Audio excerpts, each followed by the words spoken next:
Joining us are Deputy National Security Advisors Ann Neuberger and Dilip Singh. By way of a quick introduction, Ann is Deputy National Security Advisor for Cyber and Emerging Technology. Previously, she served as the National Security Agency's Director of Cybersecurity, where she led the NSA's cybersecurity mission. Prior to this role, Ann led NSA's election security effort and served as Assistant Deputy Director of NSA's Operations Directorate, overseeing foreign intelligence and cybersecurity operations. Dilip is Deputy National Security Advisor for International Economics and Deputy Director of the National Economic Council. He coordinates the administration's policy-making process for a range of issues at the intersection of economic policy and national security. Previously, he was the Executive Vice President and head of the Markets Group at the New York Federal Reserve, where he led the implementation for most of the Fed's emergency facilities launched during the pandemic. He served as an acting Assistant Secretary for Domestic Finance at the Treasury Department during the Obama-Biden administration, as well as Deputy Assistant Secretary for International. Over the last decade, Russia has used cyber as a major part of its military activity beyond its borders, including to undermine, coerce, and destabilize Ukraine. For that reason, and at the President's direction, we've been working to prepare for potential cyber attacks since November.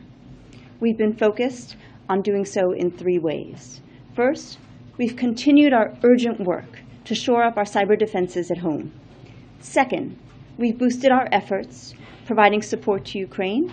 And third, we've worked closely with partners and allies to defend against and disrupt malicious cyber activity. I'll expand on each of these three areas. First, we're shoring up our defenses at home. While there are currently no specific or credible cyber threats to the homeland, the U.S. government has been preparing for potential geopolitical contingencies since before Thanksgiving.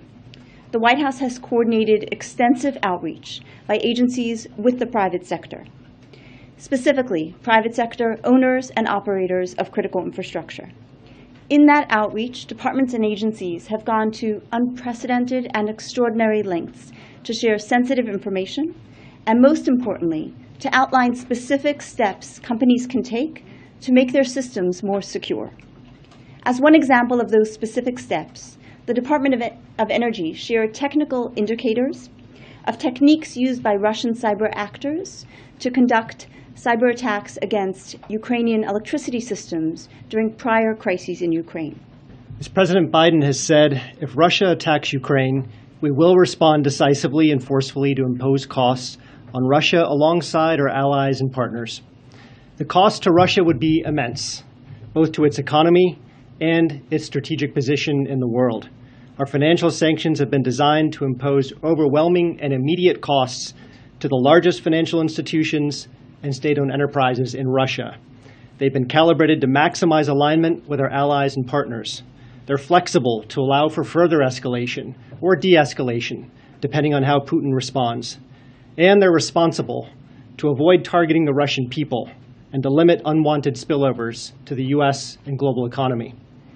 We're also prepared to impose powerful export controls as part of our response package.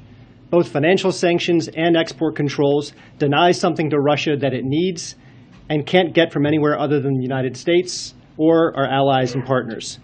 Financial sanctions deny foreign capital to Russia, and export controls deny critical technological inputs that Russia needs to diversify its economy and to deliver on Putin's strategic ambitions in aerospace, defense, and high tech. Working in tandem, financial sanctions and export controls are embedded in a broader strategy that would undercut Putin's aspirations to project power and exert influence on the world stage. If Russia invades Ukraine, it will become a pariah to the international community. It will become isolated from global financial markets, and it will be deprived of the most sophisticated technological inputs.